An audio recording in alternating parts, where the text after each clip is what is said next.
الذي أرسل رسوله بالهدى ودين الحق ليظهره على الدين كله ولو كره المشركون أشهد أن لا إله إلا الله وحده لا شريك له وأشهد أن محمدا عبده ورسوله لا نبي بعده سبحانك لا علم لنا إلا ما علمتنا إنك أنت العليم الحكيم قال رب اشرح لي صدري ويسر لي أمري واحلل عقدة من لساني يفقه قولي رب آت نفسي هداها وزكها أنت خير من زكاها أنت وليها ومولاها ثم أما بعد. Ma'asyiral hadirin, jamaah salat subuh Masjid Baitur Rahman yang dimuliakan oleh Allah Subhanahu wa taala. Syukur alhamdulillah di subuh hari Sabtu ini kembali kita dipertemukan oleh Allah Subhanahu wa taala dalam kondisi sehat wal afiat. Salawat beriringkan salam semoga selalu tercurahkan kepada junjungan kita baginda Nabi besar Muhammad sallallahu alaihi wasallam. Bapak Ibu hadirin wal hadirat, jamaah salat subuh yang dimuliakan oleh Allah Subhanahu wa taala. Di pertemuan terakhir kita mengakhiri kajian tafsir kita ini di surat Al-An'am. Surat Al-An'am ayat 53. Maka pada subuh hari ini insyaallah kembali kita akan melanjutkan kajian tafsir kita di surat Al-An'am ayat 54, Al-An'am ayat 55 dan 56. Kalau memang memungkinkan waktu kita sampai Al-An'am ayat 57 atau 58. Sebelum kita mencoba mengkaji, mentafsirkan ayat-ayat tersebut, alangkah baiknya jikalau kita baca terlebih dahulu ayat-ayat yang akan kita tafsirkan. A'udzu billahi minasy syaithanir rajim. Bismillahirrahmanirrahim. وَإِذَا جَاءَكَ الَّذِينَ يُؤْمِنُونَ بِآيَاتِنَا فَقُلْ سَلَامٌ عَلَيْكُمْ كَتَبَ رَبُّكُمْ عَلَى نَفْسِهِ الرَّحْمَةَ أَنَّهُ مَنْ عَمِلَ مِنْكُمْ سُوءًا بجهالة ثم تاب من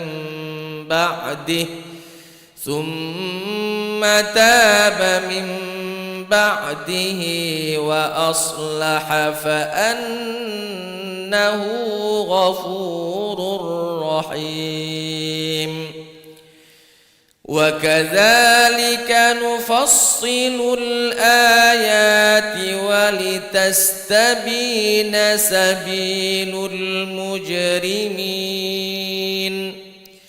قل إني نهيت أن أعبد الذين تدعون من دون الله قل لا أتبع أهواءكم قد ضللت إذا وما أنا من المهتدين. قل إني على بينة من ربي وكذبتم به ما عندي ما تستعجلون به إن الحكم إلا لله يقص الحق وهو خير الفاصلين. قل لو أن عندي ما تستعجلون تستعجلون به لقضي الأمر بيني وبينكم والله أعلم بالظالمين. Ma'asyiral hadirin, jamaah salat subuh Masjid Baitur Rahman yang dimuliakan oleh Allah Subhanahu wa taala. Di ayat 54 di dalam surat Al-An'am ini, ketika Allah Subhanahu wa taala menyampaikan ayat ini, di dalam tafsir Ibnu Katsir mengatakan bahwa wa idza ja'akal ladzina yu'minuna bi ayatina faqul salamun alaikum ay fa akramahum bi raddis salami alaihim. Beliau mengatakan bahwa ketika Allah Subhanahu wa taala menyampaikan kepada kita bahwa apabila datang kepadamu wahai Muhammad orang-orang yang telah beriman kepadamu dan beriman kepada ayat-ayat kami, faqul salamun alaikum, katakanlah kepada mereka keselamatan dan kesejahteraanlah bagi kalian. Apa maksudnya Bapak Ibu? Dalam tafsir mengatakan bahwa fa akramahum bi raddis salami alaihim. Allah Subhanahu wa taala memuliakan mereka dengan Nabi diperintahkan menjawab salam-salam orang-orang yang telah beriman kepada Allah dan kepada ayat-ayat Allah Subhanahu wa taala. Di dalam ayat ini menjelaskan kepada kita seyogyanya bagi seorang yang telah beriman apabila bertemu dengan saudaranya yang seiman yang lainnya, beriman dengan Allah, maka seyogyanya lah sesama orang-orang yang beriman ini memiliki sapaan, saling menyapa, saling menegur, saling mendoakan yang namanya salam tersebut.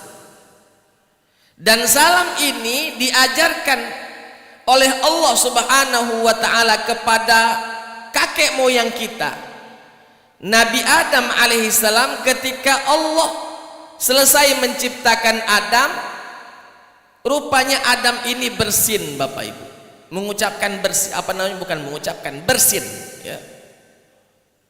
Ketika Nabi Adam bersin, lalu Nabi Adam mengucapkan alhamdulillah, segala puja-pujian hanya milik Allah. Lalu Allah Subhanahu wa taala menjawab puja-pujian Nabi Adam alaihissalam tersebut dengan mengatakan rahimakallah ya Adam, Allah merahmatimu hai Adam. Setelah dibalas oleh Allah, maka Allah Subhanahu wa taala memerintahkan kepada Adam untuk pergi kunjungi, lihat, sapa para malaikat yang sedang duduk itu. Izhab ila ulaikal malaikah, di dalam hadis yang diriwayatkan oleh Imam At-Tirmizi. Izhab ila haulail malaikah, wahai Adam, pergilah, sapalah kepada mereka para malaikat yang sedang duduk itu. Ila malain minhum julusun, para malaikat yang banyak itu sedang duduk, sebutlah atau sapalah mereka. Maka Nabi Adam alaihissalam secara langsung mengatakan kepada mereka assalamu alaikum, salam sejahtera, keselamatan kepada kalian.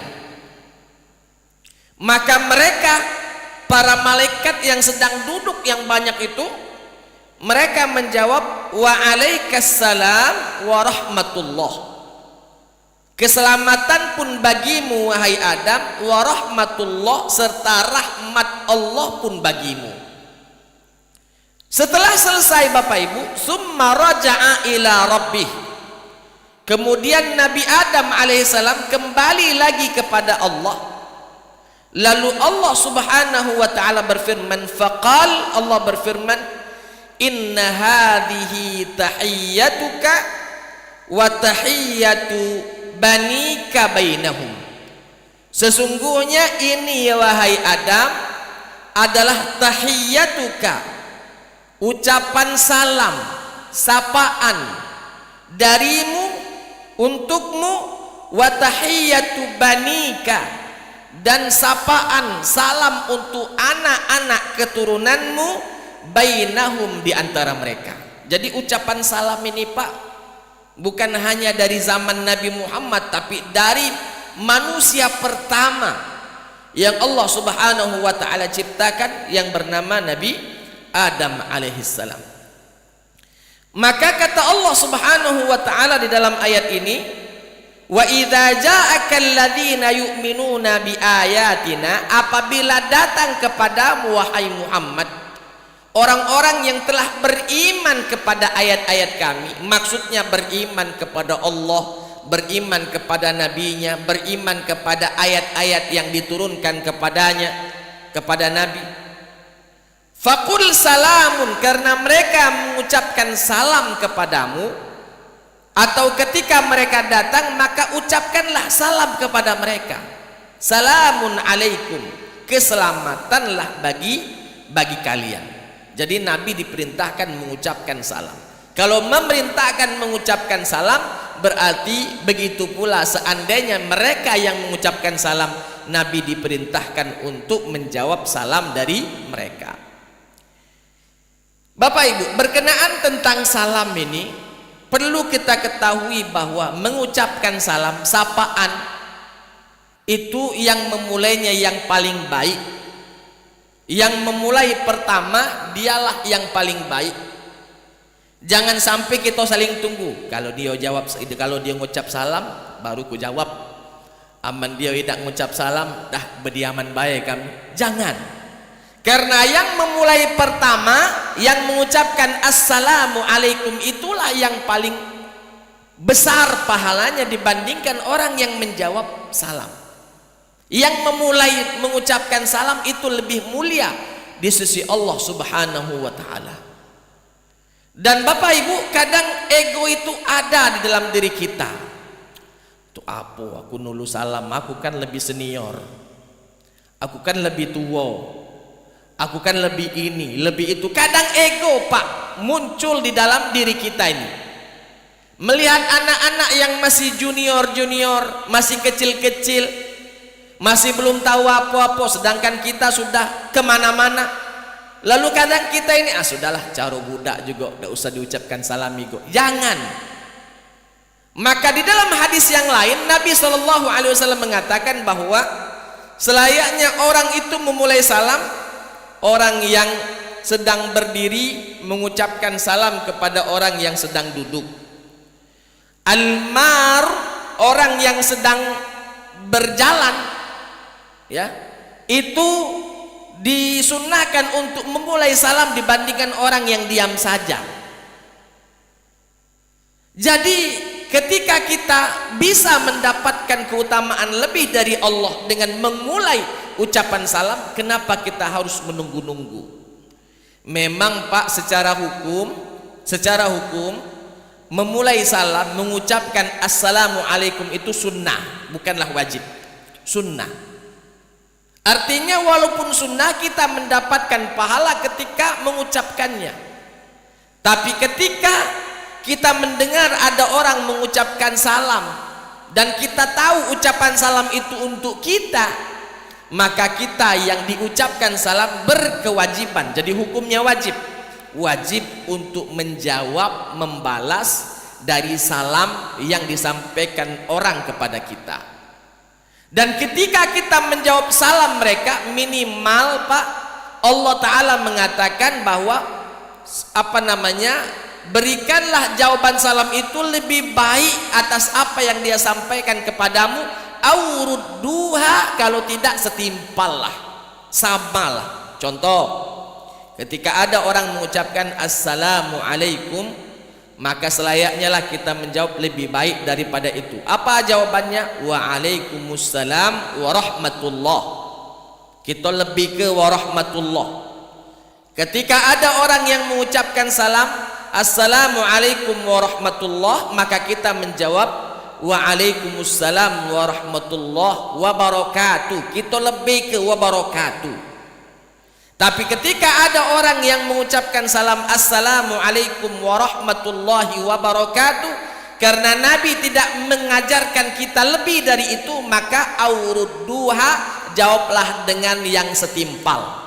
Jadi ketika orang mengucapkan salam begitu, kita jawab waalaikumsalam warahmatullahi wabarakatuh, setimpal kita berikan kepadanya. Wa idza ja'aka alladziina yu'minuuna bi ayatina faqul salamun alaikum. Ketika datang orang-orang yang telah beriman kepada ayat-ayat kami, maka sapalah mereka wahai Muhammad dengan sapaan assalamu alaikum, salamun alaikum, keselamatan bagi kalian. Kataba rabbukum ala nafsihir rahmah. Allah subhanahu wa ta'ala telah menetapkan pada diri Allah subhanahu wa ta'ala rahmat Allah subhanahu wa ta'ala. Di dalam hadis diceritakan Bapak Ibu, ketika Allah subhanahu wa ta'ala menciptakan rahmat, Allah ciptakan 100 rahmat.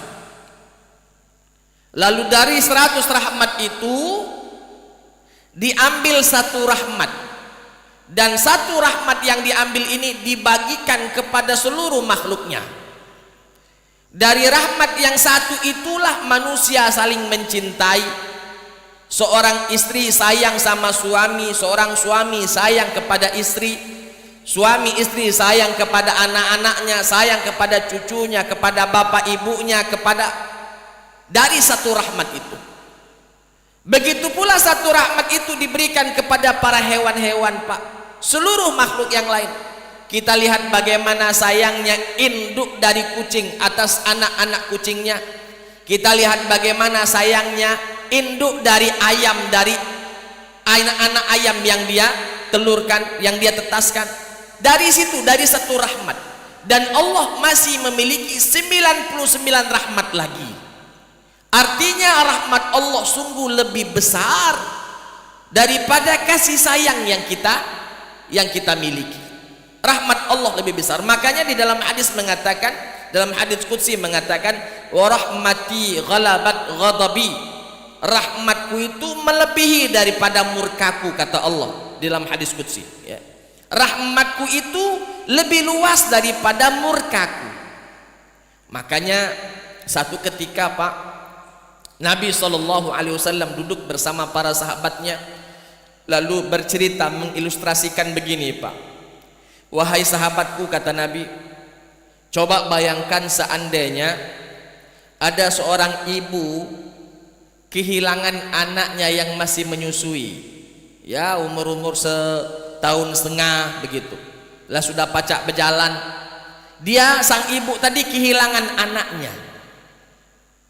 Padahal orang ramai takut hilang, terinjak atau tertabrak dan sebagainya.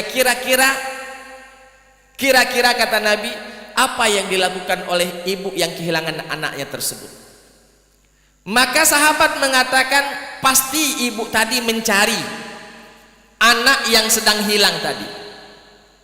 Kata Nabi, seandainya anak yang hilang tadi sudah didapatkan, kira-kira masuk akal atau tidak kalau ibu tadi setelah mendapatkan anaknya yang baru saja hilang dan dia dapatkan itu, dilemparkan masuk ke dalam neraka, masuk ke dalam api? Kata para sahabat, tidak kemungkin ya Rasul, lah sudah susah-susah nyarinya, paslah sudah didapat anak tadi, tidak mungkin dilempar ke dalam api. Apa kata Nabi SAW? Begitulah Tuhanmu itu maha luas kasih sayangnya dibandingkan kasih sayang seorang ibu atas anaknya tadi. Begitulah Tuhanmu, begitulah Allah subhanahu wa ta'ala. Kasih sayang Allah itu lebih luas dibandingkan kasih sayang seorang ibu yang kehilangan anaknya lalu dia dapatkan, takkan pernah mungkin dilemparkan masuk ke dalam neraka. Para ulama mengatakan, Pak, ini hadis ini menjelaskan kepada kita tentang keutamaan orang-orang yang beriman.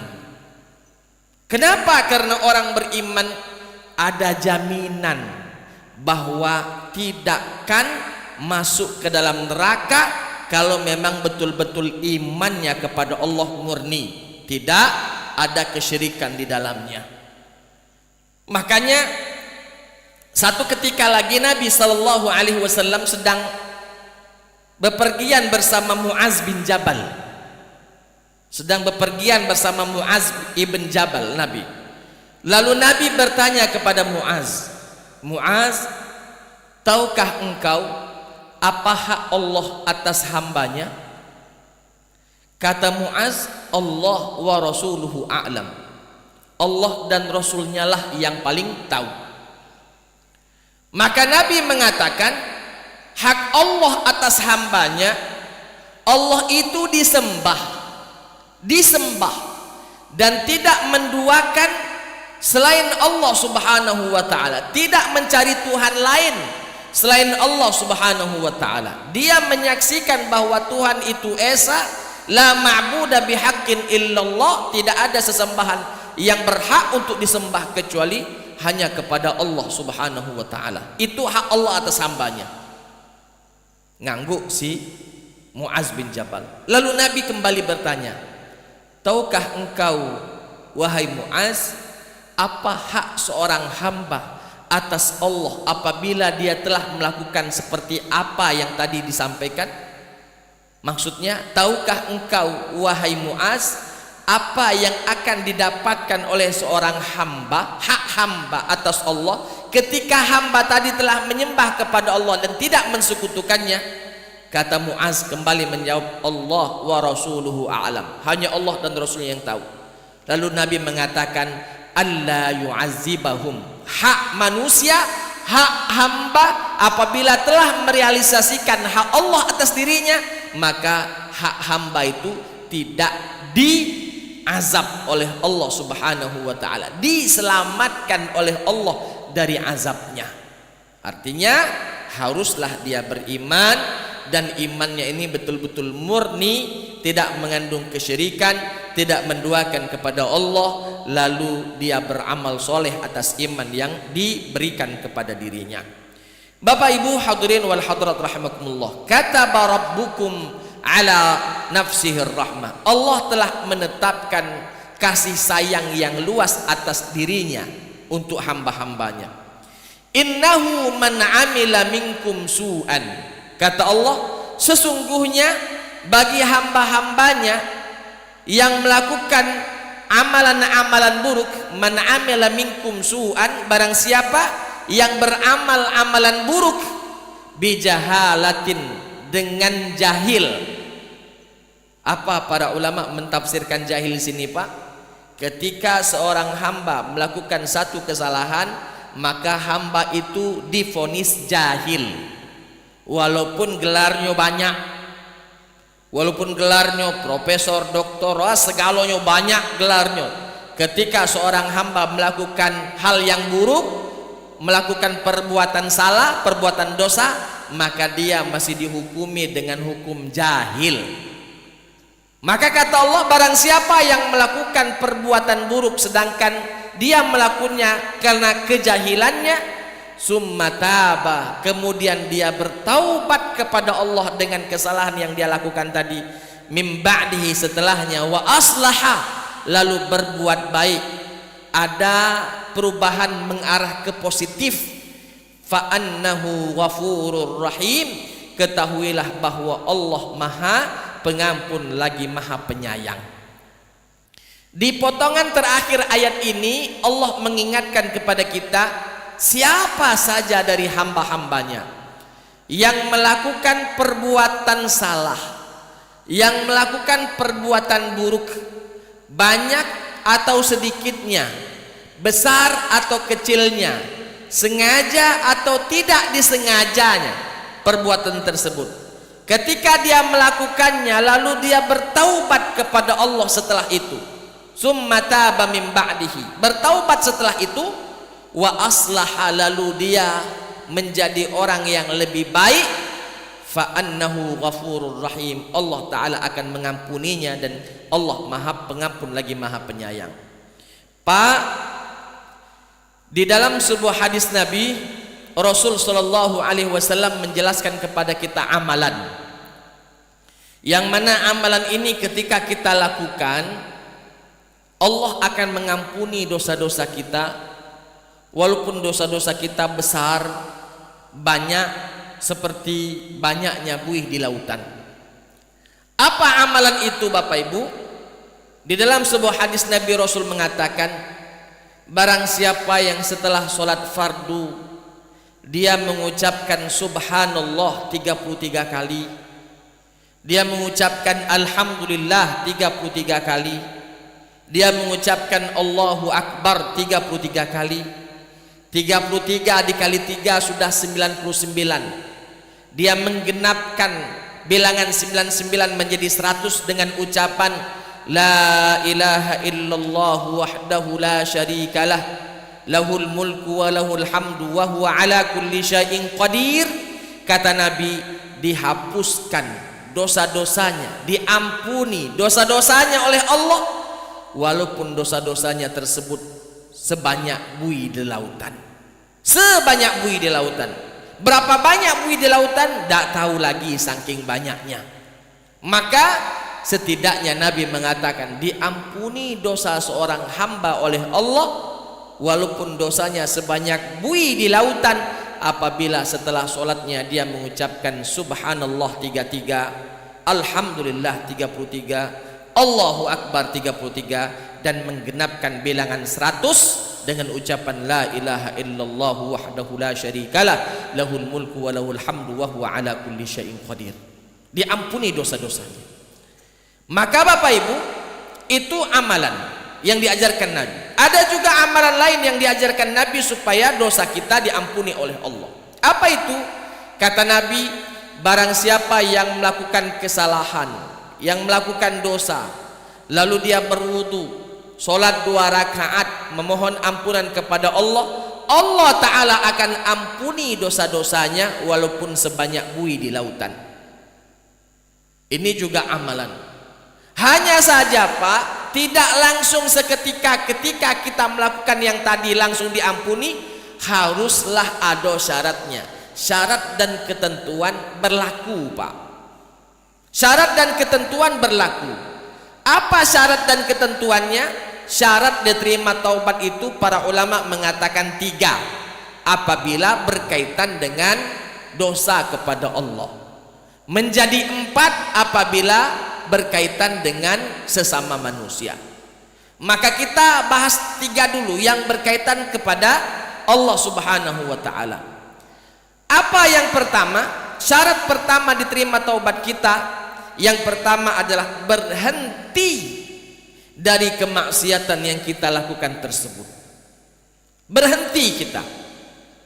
Kalau selama ini kita melakukan perbuatan salah, anggap saja tidak sholat. Tidak sholat itu kan perbuatan dosa, besar dosa itu. Lalu kita ingin bertaubat kepada Allah dengan salah tadi, dosa tadi, maka silakan bertaubat kepada Allah, tapi syarat dan ketentuannya berlaku. Apa syarat dan ketentuannya? Pertama, tinggalkan dosa tadi, berhenti melakukannya. Artinya ke depan kita harus menunaikan sholat, jangan ditinggal lagi, berhenti kita dari perbuatan dosa tersebut. Syarat yang kedua kata para ulama adalah menyesali kesalahan yang kita lakukan tersebut. Kita sesali, menyesal kita dulu pernah meninggalkan sholat misalnya, menyesal kita dulu pernah kita meninggalkan puasa, menyesal kita dulu pernah membuka aurat, menyesal kita dulu pernah A, B, C sampai Z, semuanya kita harus sesali. Dan ketika kita menyesalinya Bapak Ibu, mohon tidak menjadi bangga-banggaan. Karena kalau dijadikan bangga-banggaan bukan nyesal itu, menjadi kebanggaan. Contoh Pak, contoh, dia dulu mantan preman pasar 16 misalnya. Lalu ketika cucungnya nangis balik ke rumah, ngapu cung, itu nah yang itu nangani aku. Lalu si kakek tadi ngomong, "Ai kau ini percuma baik, cucung mantan preman pasar 16, berarti bangga dia dengan mantan premannya. Kau dak tahu apa? Wong sini tahu galau, wong pasar 16 tahu galau aku ini preman besar." Dak usah diceritakan lagi, sudah. Kalau kita ceritakan lagi berarti kita berbangga-bangga dengan salah yang dulu kita lakukan. Bukan menyesali malah berbangga. Ini bisa menjadi syarat untuk menggugurkan diterimanya taubat kita kepada Allah. Tapi ketika kita ingin taubat diterima oleh Allah, kita sesali. Dan cara menyesalinya itu Pak, selain meninggalkan tadi perbuatan yang salah tadi, kita menutup rapat-rapat. Jangan sampai orang tahu. Karena Nabi SAW pernah bersabda dalam sebuah hadisnya, Allah akan menutupi aib seseorang selagi orang tersebut menutupi aib dirinya sendiri. Kalau kita mempublikasikan kepada orang lain tentang aib yang kita lakukan, maka bagaimana Allah akan menutupi aib kita? Maka tutup aib kita, jangan dipublikasikan, jangan diberitahukan, apalagi menjadi bangga-banggaan. Itu yang kedua. Yang ketiga Bapak Ibu, syarat diterima taubat kita adalah berkomitmen kita untuk tidak akan mengulanginya lagi. Berkomitmen kita, berazam untuk tidak mengulangi lagi kesalahan yang sama tersebut. Itu 3 syarat apabila dosa berkaitan dengan Allah. Apabila dosa berkaitan kepada sesama manusia, selain 3 ini tambah 1 lagi syaratnya. Apa itu? Kita meminta maaf kepada orang yang bersangkutan yang pernah kita zolimi, sekaligus memohon ridho kalau memang ada yang kita ambil dulu. Ada uangnya kita ambil dengan cara yang tidak dibenarkan, ada makanannya kita ambil, ada barangnya kita ambil. Kita meminta ridho. Selain minta maaf, kita minta ridho. Kalau memang tidak diridhoinya, bayar, balik ke, ya, supaya apa yang kita ambil tadi dikembalikan kepada yang memilikinya yang sebenarnya. Dan itu 4 syarat ketika ingin taubat, diterima taubat kita oleh Allah Subhanahu wa taala.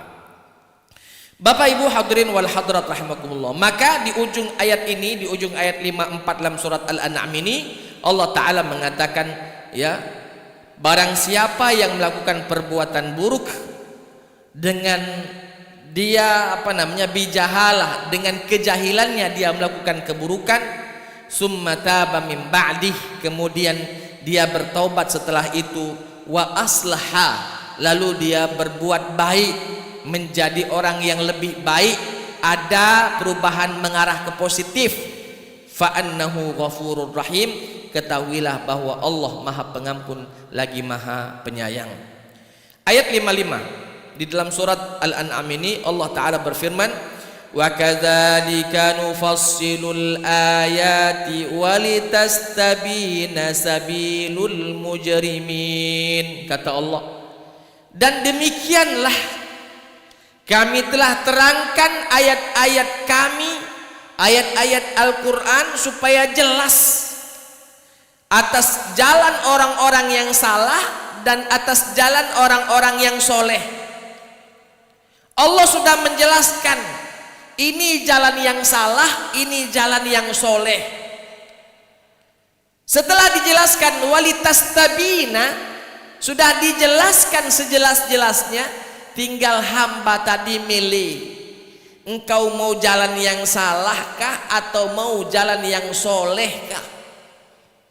Kalau Anda memilih jalan yang salah, silahkan, monggo.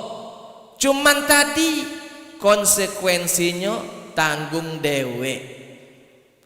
Anda memilih jalan yang soleh, monggo, silahkan. Dan konsekuensinya pun akan Anda rasakan sendiri. Sekarang dijelaskan apa konsekuensinya dari memilih di antara 2 jalan ini. Ketika kita memilih jalan yang salah, orang-orang yang tak baik kita ikuti, silakan. Cuman tadi setiap amalan yang kau kerjakan, amalan buruk, tertulis sebagai poin keburukan bagi dirimu, dan poin keburukan itu menjadi penyebab Allah akan melemparkanmu masuk ke dalam jurang api neraka. Itu konsekuensinya. Pilihlah kalau nak milih.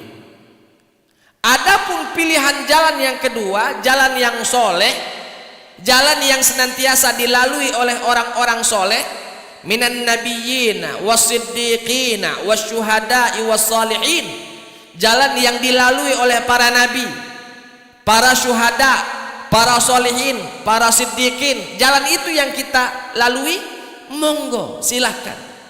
Cuman konsekuensinya setiap amalan yang kau kerjakan akan tertulis sebagai poin pahala, dan poin pahala itu akan menyebabkan rahmat Allah diberikan kepadamu, dan dengan rahmatnya Allah akan masukkan engkau ke dalam surga.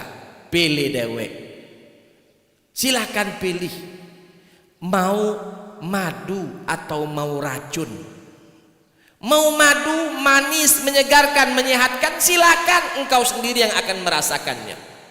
Mau racun silahkan, Anda sendiri yang meminumnya, Anda sendiri yang merasakan pahitnya, Anda sendiri yang akan menanggung deritanya. Mau madu, mau racun silahkan, sudah dijelaskan. Wa kadzalika nufassilul ayati, begitulah telah kami jelaskan sejelas-jelasnya ayat-ayat kami, walitastabina, agar supaya menjadi jelas, sabilul mujrimin, jalan menuju keburukan jelas. Ketika jalan menuju keburukan jelas, berarti jalan menuju kebaikan pun jelas. Bukankah di dalam hadis Nabi Rasul mengatakan bahwa al halalu bayyinun wal haramu bayyin, halal itu sudah jelas, wal haramu bayyinun, haram itu pun sudah jelas. Apa saja yang halal, apa saja yang haram itu sudah jelas. Kalau seandainya ada di areal tengah-tengah abu-abu, tak jelas ini putih atau hitam, tak jelas ini halal atau haram, maka kata Nabi, di tengah-tengah itu disebut dengan syubhat. Faman waqa'a fi syubhati, barang siapa yang masuk ke areal syubhat, faqad waqa'a fil haram, dia telah jatuhkan dirinya di areal yang diharamkan oleh Allah Subhanahu wa taala. Sudah jelas semuanya, tinggal kita milih jalan kita sendiri-sendiri. Mendengarkan azan, ada di antara mereka yang bangun dari tidurnya, bersiap-siap menuju ke masjid. Setelah siap dia jalan kaki. Ada yang menggunakan motor, ada yang menggunakan mobil, datang ke masjid, itu pilihannya. Ada orang yang mendengarkan azan, ketika dia mendengarkan azan dia tahu bahwa subuh sudah datang. Di antara mereka ada yang menarik selimut kembali, Pak, seakan-akan telinganya dikencingi oleh setan. Itu pilihan dia, silahkan, monggo. Cuman tadi jangan salahkan ketika konsekuensinya harus kita tanggung. Konsekuensinya semua ada konsekuensinya. Makan ada konsekuensinya, tidak makan pun ada konsekuensinya. Tinggal pilih konsekuensi yang mana yang menurut Anda yang nikmat, yang bagus, yang baik. Pilihlah konsekuensi itu, tinggalkan konsekuensi yang mana buruk, yang pahit, yang tidak baik bagi diri kita. Bapak Ibu hadirin wal hadirat rahimakumullah. Satu ayat lagi lah, jangan kejadian. Sudah jam berapa? Jadilah kalau itu. Kita buka sesi tanya jawab kalau memang ada yang mau bertanya. Kalau tidak katik, aku lanjutkan satu ayat lagi. Silakan Bapak Ibu. Silakan Pak, silakan Pak.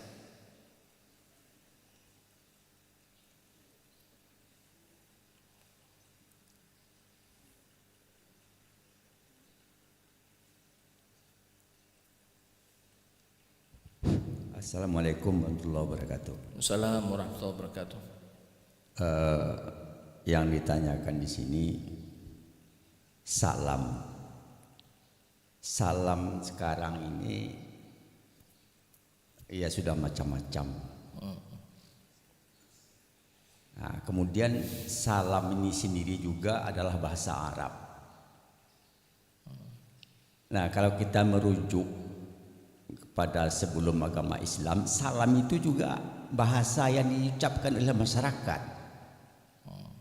Bagaimana kita membedakan salam yang diucapkan orang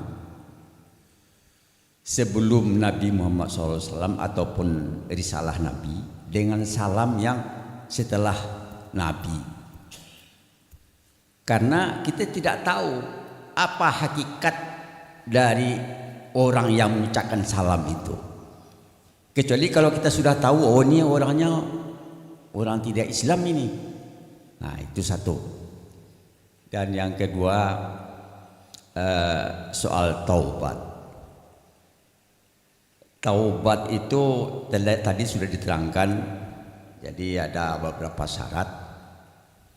Nah, seandainya orang berbuat salah, tetapi dia sudah tahu bahwa dia sedang berbuat salah, tahu bahwa dia berbuat salah. Ini apa yang bukan dia dalam keadaan jahil, tapi dia tahu sendiri bahwa dia berbuat salah. Kira-kira apa yang dilakukan? Terima kasih. Wassalamualaikum warahmatullahi wabarakatuh. Waalaikumsalam warahmatullahi wabarakatuh. Begini Pak, bahwa orang mengucapkan salam, ya banyak tadi dikatakan, ada selamat siang misalnya, ada ucapan-ucapan selamat-selamat yang lain, dan ada juga assalamualaikum. Pak, ketika kita merujuk pada hadis yang diriwayatkan oleh Imam At-Tirmizi yang saya bacakan di awal tadi, bahwa ketika setelah Nabi Adam alaihissalam diciptakan, Nabi Adam bersin lalu mengucapkan alhamdulillah, Allah menjawabnya ya rahmatullah, Allah merahmatimu. Lalu Allah memerintahkan Adam untuk mengucapkan salam kepada para malaikat yang banyak sedang duduk itu. Maka ucapan yang diucap oleh Nabi Adam itu assalamualaikum, keselamatan buat kalian semua. Ketika itu sudah kita ambil Pak, sekarang kita tanya, apakah Nabi Adam orang Arab? Jawabannya, saat itu belum ada Arab, belum ada Indonesia, belum ada negara-negara lain. Karena Nabi Adam masih berada di surga, belum turun ke muka bumi, sudah ada ucapan assalamualaikum. Jadi ketika kita mengatakan bahwa assalamualaikum kan bahasa Arab wong sekarang iyo. Tapi padahal assalamualaikum itulah yang diajarkan oleh Allah langsung kepada Nabi Adam, walaupun Nabi Adam belum turun ke muka bumi. Jadi ketika dikatakan misalnya orang mengatakan kepada kita untuk sudah Pak, tidak apa-apa kalau kita mengucap salam sejahtera bagi kita semua. Kita bilang tidak apa-apa memang. Cuman tadi Allah mengajarkan kepada kakek moyang kita Nabi Adam, yang notabenenya tidak menyandang negara apa, bangsa apa, suku apa, belum ada. Tapi Nabi Adam sudah mengucapkan assalamualaikum, keselamatan, kesejahteraan bagi kalian. Ketika diterjemahkan ke bahasa kita, dan para malaikat pun bukan orang Arab, bukan orang Indonesia, tidak memiliki suku mereka pun menjawab waalaikumsalam warahmatullah. Artinya apa Pak? Ucapan salam itu sudah diajarkan oleh Allah semenjak ada di surga. Tinggal kita ambil ucapan salam yang otentik, yang benar, yang murni, belum diperbaharui, belum diterjemahkan, atau kita ingin mengambilnya dengan ucapan sapaan salam yang sudah diterjemahkan ke bahasa kita masing-masing. Kalau saya pribadi Pak, saya bangga dengan mengucapkan assalamualaikum, walaupun kita katakan anggap saja assalamualaikum itu bahasa Arab, tapi kita katakan ini bukan bahasa Arab murni, karena dari awal sebelum Nabi Adam turun pun sudah mengucapkan assalamualaikum.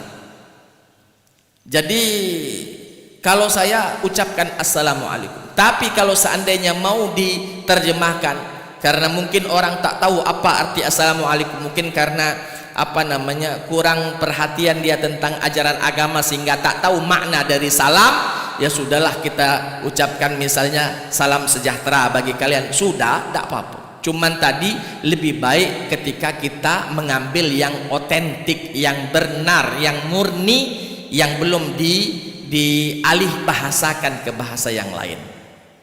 Jadi itu pendapat saya atau jawaban saya yang pertama tentang salam. Yang kedua, Bapak Ibu, ketika orang-orang yang melakukan perbuatan dosa, dia tahu kalau itu dosa. Bukan dalam kondisi jahil. Dalam ayat tadi kan, barang siapa yang melakukan satu amalan yang buruk sedangkan dia dalam kondisi jahil. Sedangkan dia tidak jahil lagi. Dia tahu kalau itu dosa, tahu zina dosa, tahu mencuri dosa, tahu riba dosa, tahu membunuh orang dosa, tapi dia lakukan semua kesalahan tadi. Apakah tetap diterima taubatnya? Para ulama mengatakan, Bapak Ibu, para ulama mengatakan siapapun dia, walaupun dia tahu bahwa dosa ini adalah dosa, perbuatan ini adalah dosa, dia mengerti, tapi ketika dia melakukannya, dia masih dikategorikan jahil. Masih dikategorikan jahil. Jadi jahil di sini bukan artinya dia tidak tahu. Ayo Ustaz, minta maaf bay, aku tidak tahu kalau riba itu haram. Ini kan jelas jahilnya. Tapi orang yang tahu riba itu haram masih dikerjakan pun dikategorikan oleh para ulama jahil dia. Kenapa? Kalau dia tidak jahil lagi pasti dia tinggalkan itu. Kenapa? Karena tahu bagaimana siksa, sakitnya rasa dari disiksa oleh Allah ketika melakukan perbuatan dosa. Karena dia masih melakukannya berarti dianggap belum tahu. Contoh begini Pak, contoh begini ya. Anak kita bisa berenang, sudah diajari berenang, tahu berenang begini caranya, bahkan tahu beberapa gaya. Ada gaya dada, ada gaya kupu-kupu, tahu beberapa gaya. Tetapi ketika dilemparkan ke laut, dia tak galak menggunakan ilmu yang dia punya tadi. Dia betul-betul jatuh becak gaya batu. Padahal dia tahu berenang, maka dikategorikan budak ini belum terti berenang, belum paham, masih jahil dalam ilmu berenang. Karena ilmu berenang itu ketika dia tahu bagaimana cara berenang, pakai ketika waktu berenang itu digunakan. Ini tahu waktu berenang dia harus berenang, dia tidak galak berenang, mati di situ, maka dia dikategorikan jahil pada ilmu berenang. Cuman tahu teorinya baik, prakteknya belum bisa dia amalkan sehari-hari. Kita mungkin tahu teorinya, mencuri haram, berjudi haram, berzina haram, meninggalkan tidak melakukan sholat dosa. Kita tahu itu, tapi praktek belum kita praktekkan, maka orang tersebut dikategorikan jahil. Dan kata Allah, barang siapa yang melakukan perbuatan dosa karena kejahilannya, kemudian dia bertaubat kepada Allah atas dosa yang dia lakukan, wa aslaha, lalu dia berbuat baik setelahnya, ada perubahan mengarah ke positif, fa annahu ghafurur rahim, Allah Ta'ala maha pengampun lagi maha penyayang. Di dalam tafsir Ibnu Katsir mengatakan bahwa ketika membahas tentang jahil di sini Pak, ya, ketika membahas tentang jahil, Ibnu Katsir mengatakan apapun yang dikerjakan di dunia, siapapun orangnya, ketika dia melakukan perbuatan dosa, maka orang itu dikategorikan jahil. Ya. Orang itu dikategorikan jahil. Siapapun yang melakukannya di atas muka bumi ini, sepintar apapun dia, ketika dia melakukan perbuatan dosa, maka dia dikategorikan jahil oleh Allah Subhanahu wa taala. Wallahu taala alam bissawab. Satu pertanyaan terakhir kalau ada. Silakan Pak Haji. Baik, assalamualaikum warahmatullahi wabarakatuh. Assalamualaikum warahmatullahi wabarakatuh. Ini terkait dengan Al-An'am 54 ini. Allah mengatakan bahwa apabila orang-orang yang beriman kepada ayat-ayat kami datang kepadamu, ucapkan salam, perintahnya seperti itu. Artinya ada dua yang saya garis bawahi, orang-orang yang beriman, lalu kita yang mengucapkan salam, bukan yang datang yang mengucapkan salam. Pertanyaan saya, banyak yang datang kepada kita tuh, ada orang beriman, ada orang kufur, ada orang fasik, ada orang segala macam. Apakah kita tidak memandang itu? Ucapkan saja salam. Nah, itu yang pertama. Lalu mana yang lebih hak itunya? Apakah yang datang mengucapkan salam atau kita yang didatangi gitu? Ya, secara fikih ya Allah, saya nggak tahu. Kemudian tadi menyambung Allah mengampuni orang-orang yang berbuat dosa karena kebodohan. Saya nggak tahu ini kebodohan kebatilan itu apakah sama saja artinya ya. Kalau batil itu jelas salah ya, tapi kalau bodoh itu artinya dia tidak tahu, dia tidak punya informasi, dia tidak punya penjelasan tentang itu sehingga dia melakukan kesalahan, lalu itu Allah maafkan apabila dia kemudian menyadarinya, tahu, bertobat kan, dan memperbaiki diri. Tapi konteks, tidak tahu saya nggak maknanya secara bahasa. Ya kebodohan di sini kan berarti orang yang memang betul-betul nggak ngerti. Tapi kalau sudah ngerti yang pertanyaan Bapak tadi yang pertama, apakah kalau kita tamsilkan misalnya hakim sudah tahu dia hukum, tapi dia melanggar hukum, dia dijatuhi hukuman lebih berat. Ya. Apakah ini juga berlaku? Allah sudah tahu ini kiai, tahu semua hukum, tahu semua makna, tapi dia melakukan dosa, maksiat. Ya. Maka apakah itu hukumannya lebih berat gitu? Terima kasih. Assalamualaikum warahmatullahi wabarakatuh. Waalaikumsalam warahmatullahi wabarakatuh. Baik, Pak. Pertama tentang orang mengucapkan salam. Siapa yang lebih layak mengucapkan salam? Ataukah setiap orang yang datang ke rumah kita, kita jawab salam, padahal kita belum tahu siapa orang yang hadir di hadapan kita? Kita katakan begini, Pak, memang di dalam ayat ini menceritakan bahwa apabila datang orang-orang yang beriman kepada ayat-ayat kami, maka ucapkanlah kepada mereka salam. Siapa yang mengucapkan? Bukan yang datang, tapi Nabi yang menerima mengucapkan salam. Kenapa dikatakan demikian? Ini penghormatan dari Nabi kepada mereka, bahwa mereka telah beriman, mau berkunjung datang ke Nabi, maka berikanlah yang terbaik bagi mereka. Dan memberikan yang terbaik itu, Pak, bukan makanan, jamuan, minuman dan lain sebagainya, bukan fasilitas yang mewah. Yang paling agung diberikan kepada tamu itu adalah keselamatan, doa.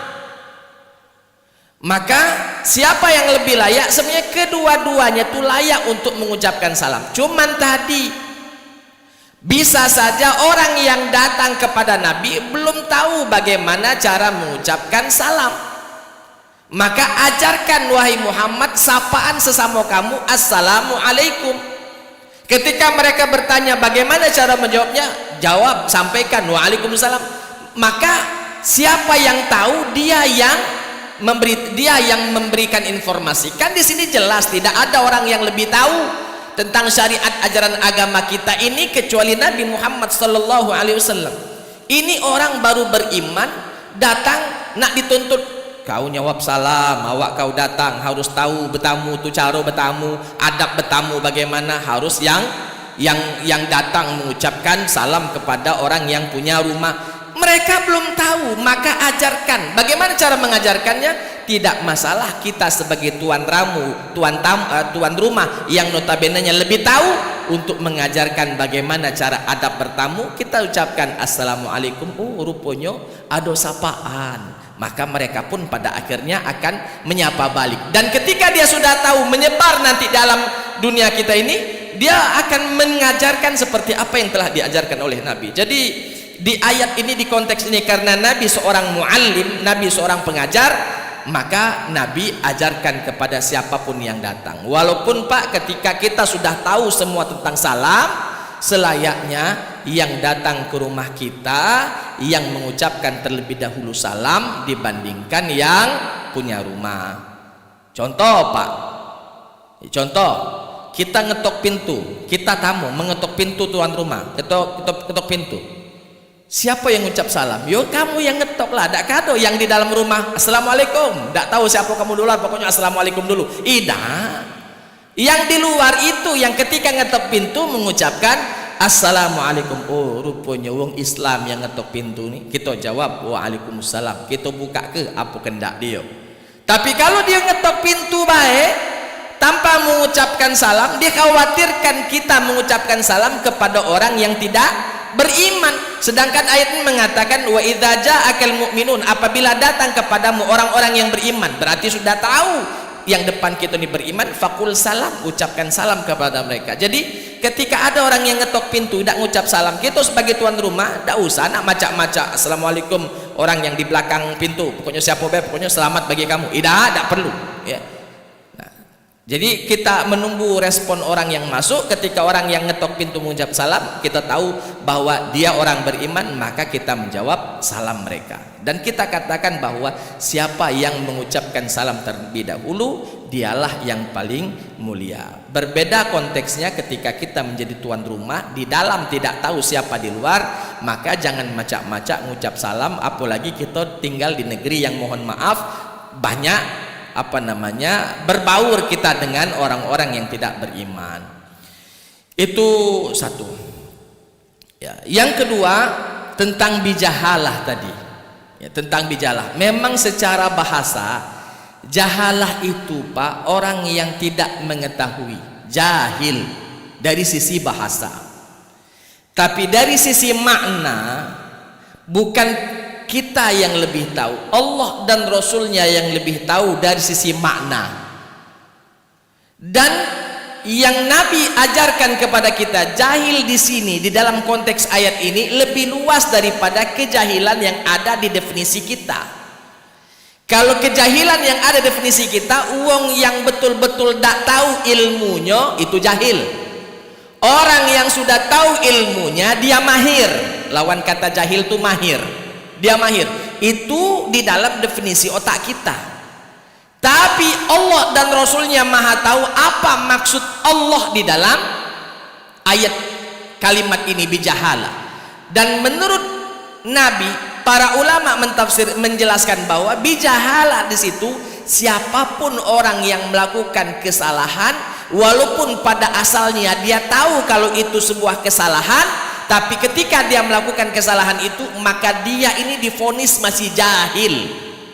Maka siapapun, kalau memang kita maknai jahil ini seperti seperti definisi yang kita punya, maka mohon maaf Pak, masuk neraka galau kita tahu ninggal ke sholat itu berdosa.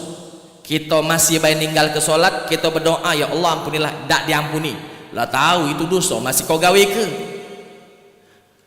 Tak masuk surga lagi kita Pak. Ngapa? Karena Allah sudah mengatakan ya bahwa wa halallahu al-bai'a wa harrama riba. Allah halalkan jual beli, Allah haramkan riba. Masih saja kita terseok-seok untuk meninggalkan riba. Masih baik kita kadang ditarik-tarik oleh riba tadi. Lalu kita masih melakukannya, asli tak masuk surga lagi kita. Ngapa? Karena kita tahu riba haram, masih baik dibuntuti riba gitu nih. Makanya Allah itu maha pengampun lagi maha penyayang. Tadi definisi jahalah itu sempit, Allah perluas, dan itu menunjukkan rahmat Allah kepada kita.